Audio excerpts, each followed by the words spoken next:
Olá pessoal, vamos então dar continuidade aos nossos assuntos da disciplina de Cálculo 1. E para fechar então a nossa disciplina, a gente vai falar das integrais definidas.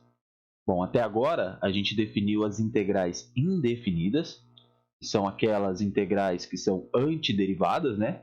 A gente aprendeu alguns métodos, método da substituição, método da integração por partes, e agora a gente vai definir o que são as integrais definidas. Inicialmente elas não vão ter relação nenhuma com as indefinidas, mas aí vai vir o teorema fundamental do cálculo e relacionar essas duas coisas, tá? Para que a gente possa então calcular integrais definidas usando a teoria das indefinidas e por fim a gente vai calcular algumas áreas aí usando as integrais definidas, tá bom?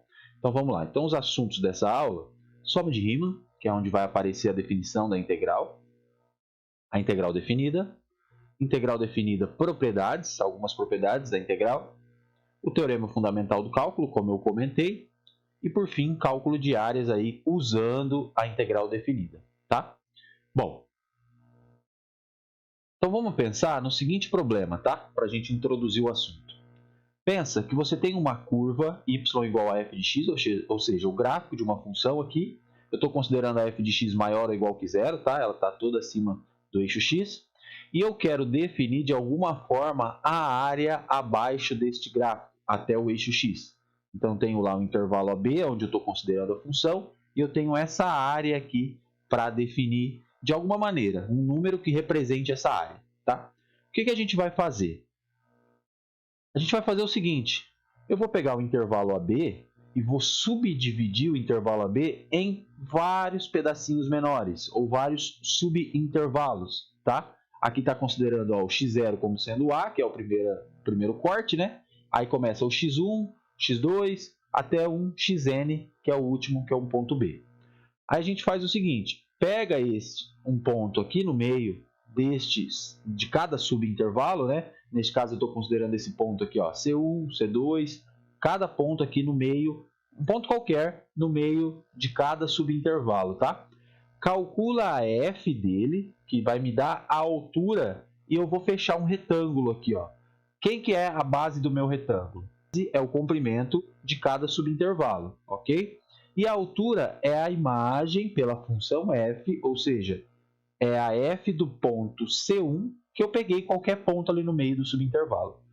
Com isso, eu vou ter um número finito de retângulos que vai aproximar a área que eu estou querendo. Então, eu vou somar essas áreas destes retângulos que eu criei, tá?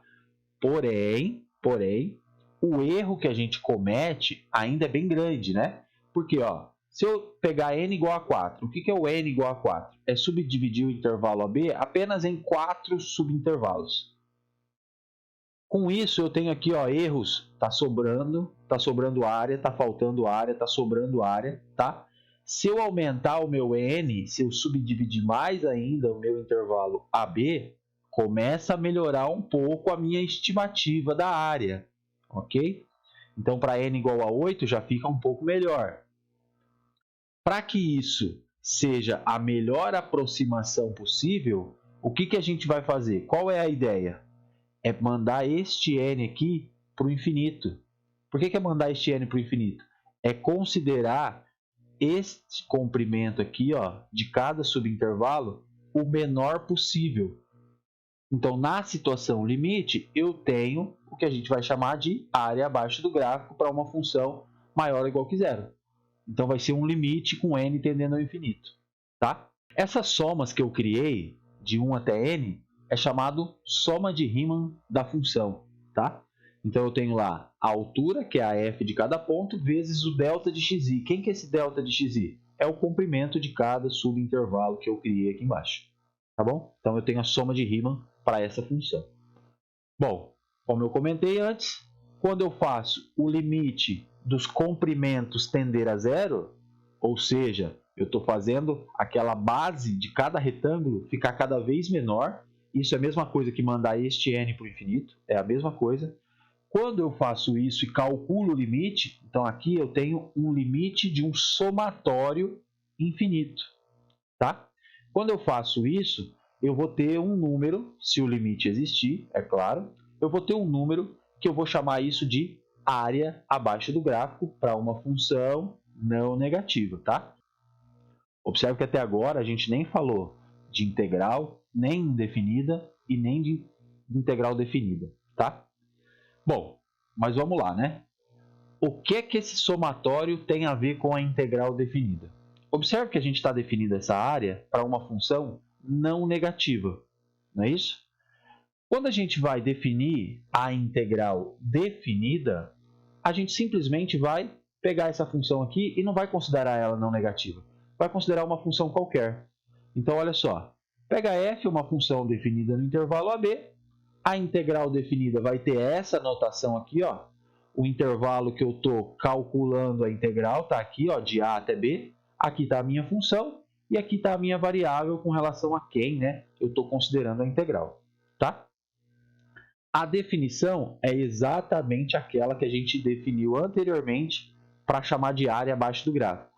Qual é a diferença? A diferença é que eu não estou restrito a uma função não negativa aqui, ó. Essa função aqui é qualquer. Então, o número, se a integral definida existir, o número que der aqui não necessariamente representa uma área, tá? Porém, ela está relacionada com o cálculo de área. Por quê? Porque se a minha f for maior ou igual que zero, eu vou ter a área abaixo do gráfico, representada pela integral definida. Tá?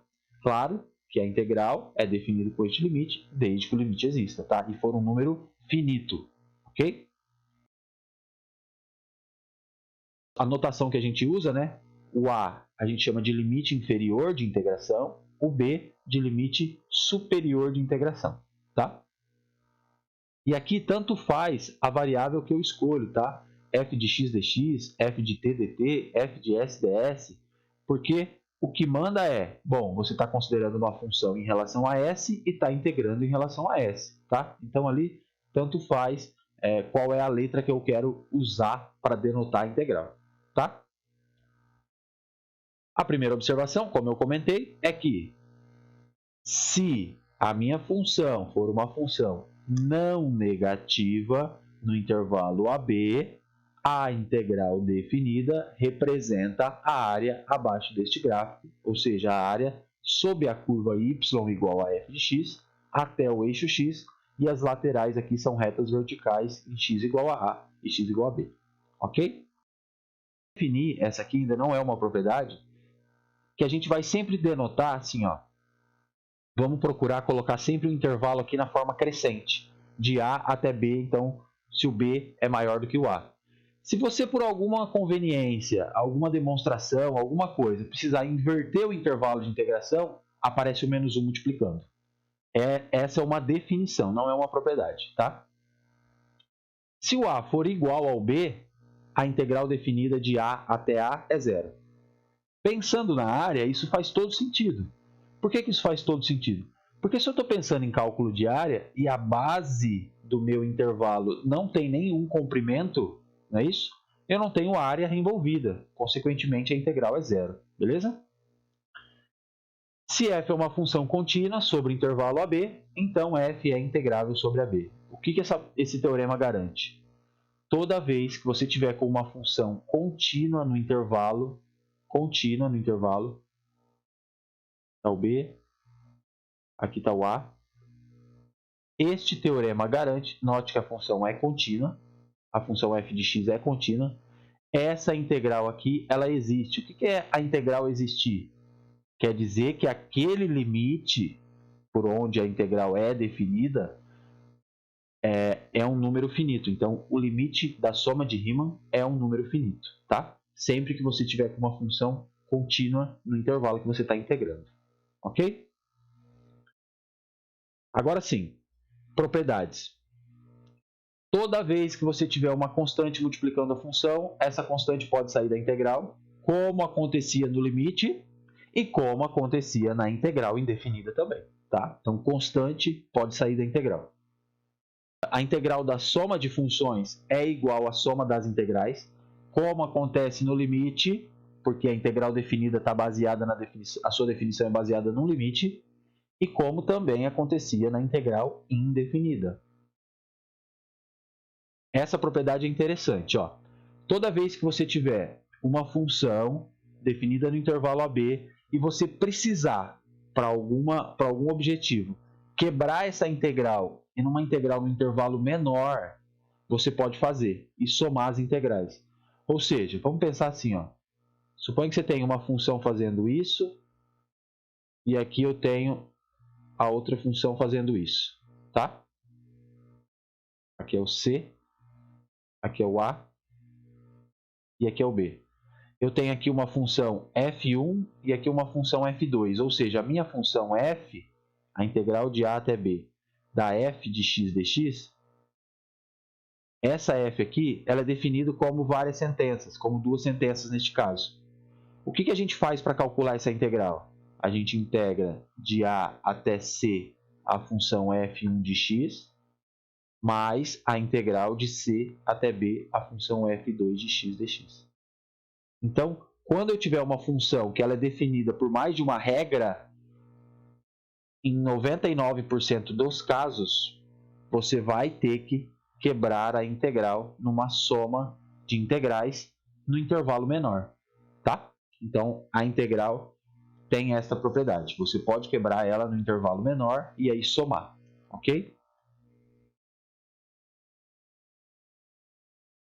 A integral respeita se a função que você está integrando é maior ou igual que zero, a integral ainda é maior ou igual que zero. Isso aqui é meio óbvio, por quê? Se a minha função é maior ou igual que zero, o que a integral representa? Representa a área sob o gráfico, a área abaixo da curva. Consequentemente, a área tem que ser algo maior ou igual que zero, tá? E ainda vale o seguinte, se você tiver duas funções que você está com AF maior ou igual que a G, então a integral ainda respeita a desigualdade. A integral no mesmo intervalo da F é maior ou igual que a integral da G. Tá? Pensando no gráfico, vamos pensar que você está com isso aqui. Ó. Tem aqui o intervalo AB e eu tenho a minha função F aqui em cima e a minha função G aqui. F, G. Se eu tiver no caso em que F e G são maiores ou iguais a zero no intervalo, a gente sabe que isso representa a área, né, a integral. Essa área aqui é maior do que essa área aqui, né? Consequentemente, eu tenho que a integral da f é maior ou igual que a integral da g. Não vale apenas, essa desigualdade não vale apenas só para funções maior ou igual que zero, vale de modo geral, tá? Mas é claro, desde que você saiba que a sua f é maior ou igual que a sua g em todo o intervalo AB. E a última proposição, ou a última propriedade é, toda vez que você tiver com o módulo da integral de uma função, ela é sempre menor ou igual que a integral do módulo. Vou fazer a representação geométrica dessa proposição para ficar mais claro. Olha só. Vamos pegar uma função que ela faz isso aqui. Ó. Vamos pensar que ela faz isso aqui. Ó. Tá? Então aqui eu tenho o intervalo AB. Pensa na integral como sendo a área. Até aqui, ó, vou chamar aqui de C1 e aqui de C2. Até o C1, essa área aqui, a função é maior ou igual que zero, não é? A minha função f. Consequentemente, a integral aqui representa exatamente a área abaixo dessa curva. Como eu estou para cima do eixo x, eu vou dizer então que essa área aqui é uma área positiva, é um valor positivo, né? Que é exatamente a área. Vou chamar aqui de 3. Vamos supor que tenha 3 como área. Essa parte aqui, ó, está com área negativa, entre aspas. Não é? A minha função está toda abaixo do eixo x, então a minha integral representa em valor, em módulo, representa essa área, mas vai dar um resultado negativo. Então eu vou chamar, vamos pensar que isso aqui vale menos 5 a integral. E aqui vale 1. De novo, pela mesma ideia aqui da primeira. Então, quanto que vale a integral de a até b daquela função ali? Y igual a f de x.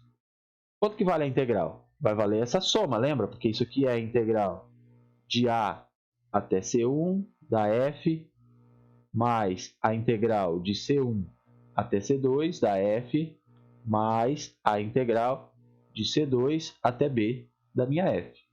E quanto que dá isso? 3 mais 1, 4, menos 5, então dá menos 1. Então a integral deu negativa. Beleza. Agora eu quero saber quanto que vale o módulo dessa integral, para a gente olhar para a proposição ali do lado. O módulo vale módulo de menos 1, que é 1. Beleza.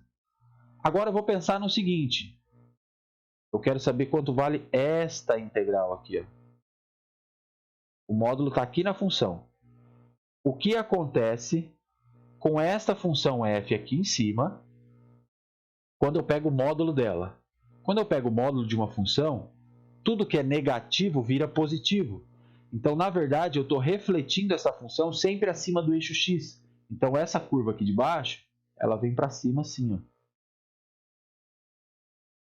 E isso aqui passa a ser 5. Então, a minha integral do módulo ela vai ser 3 mais 5 mais 1. Ou seja, 8 mais 1, 9. Então, sempre vai acontecer isso. O módulo da integral é sempre menor ou igual que a integral do módulo. Por quê? Porque aqui pode dar negativo, e aí aqui eu vou pegar o módulo. Aqui nunca vai dar negativo, porque eu estou integrando o módulo, então eu estou sempre integrando partes positivas da minha função. Tá? Então essa é a ideia da proposição. E por fim, a gente chega no assunto do teorema fundamental do cálculo, que é exatamente o teorema mais importante do curso, que é onde a gente consegue relacionar toda a teoria de derivadas e integrais, porque a gente definiu integral indefinida como antiderivada e a gente definiu integrais definidas como a soma de Riemann e aí calculando o limite da soma de Riemann. Tá? Agora a gente vai relacionar tudo isso. Antes de apresentar o teorema, a gente tem uma proposição bem importante, que ela é a base da demonstração do teorema. Olha só, pega lá uma função f, que ela está definida no intervalo AB, tá? Uma função f definida no intervalo AB, e define uma função g grande neste mesmo intervalo, que ela tem a seguinte regra. Para cada x do intervalo, a sua g de x ela é a integral de a até x da minha funçãozinha lá de cima. Estranha essa definição, não é? Você está definindo uma nova função baseado na integral de uma outra função. Exatamente, é isso mesmo. Tá? Por exemplo, quanto é que vale a g de a? G de a vale a integral de a até a da minha função. Mas a gente já viu que quando eu estou integrando de a até a, isso aqui vale zero. Então, a g de a vale zero. Então, a ideia da função g é essa, tá? Se eu estiver integrando se eu estiver calculando g de b, vale a integral de a até b de f de s ds. Quanto vale isso? Não sei. Vale o resultado da integral, desde que a minha integral exista, né? Eu estou considerando a integral aqui existindo sempre, tá? Isso aqui é um limite, consequentemente é um número, e a minha imagem da função g é este número, tá? Esta função g tem uma propriedade muito interessante. A derivada da g em relação a x, nada mais é do que isso aqui, né? Derivar em relação a x esta integral, ó. Isso dá exatamente a minha função fzinha aplicado lá em cima naquele x. Ou seja, esta função g ela é uma primitiva para a minha função f. Começou a aparecer a integral indefinida porque a gente está falando de primitiva, não é isso? E aí eu tenho a integral definida já e eu tenho falando aqui em primitiva. Eu estou falando em primitiva. Então já começou a relacionar as coisas, beleza? Então tá bom. Guarda esta propriedade, ó. Toda vez que eu tenho essa função, então ela é uma primitiva dessa aqui.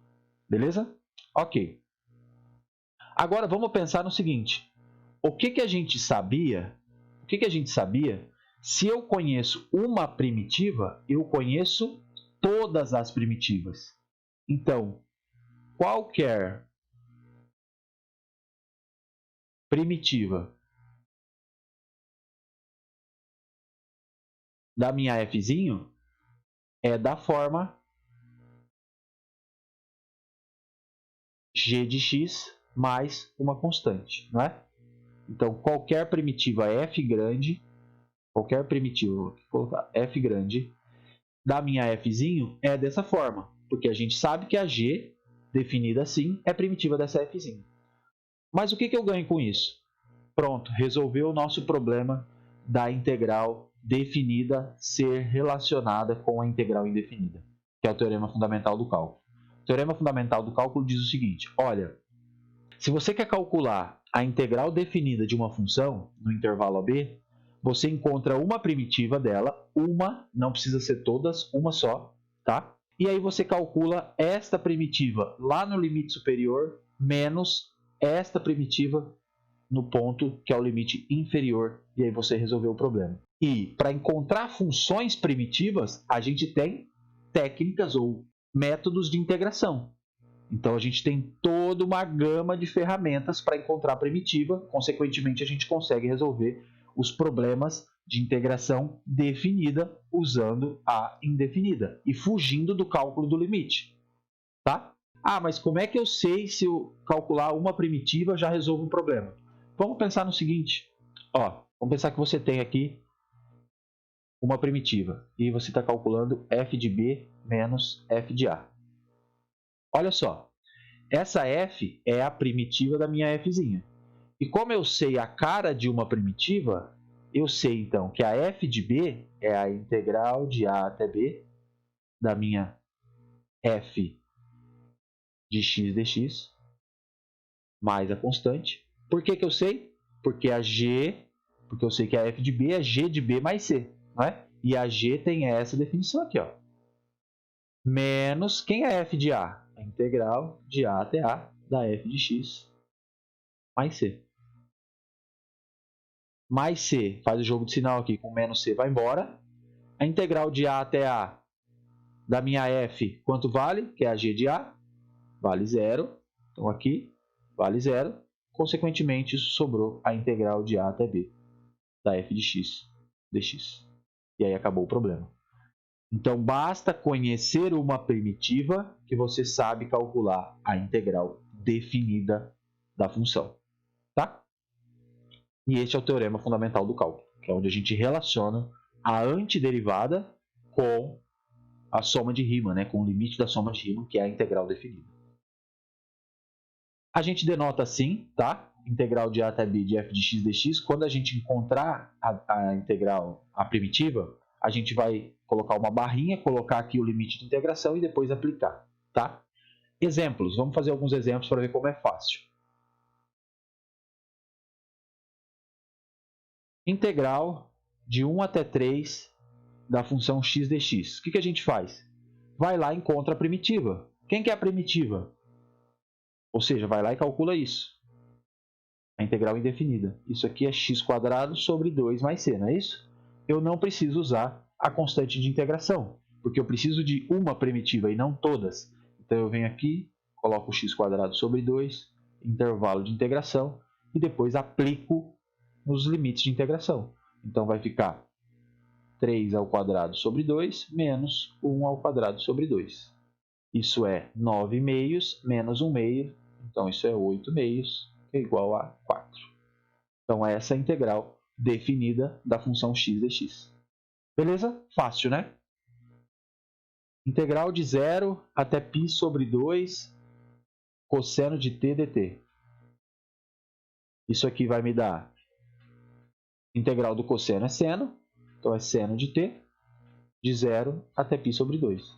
O seno de π sobre 2, cuidado que é com o menos sempre, hein?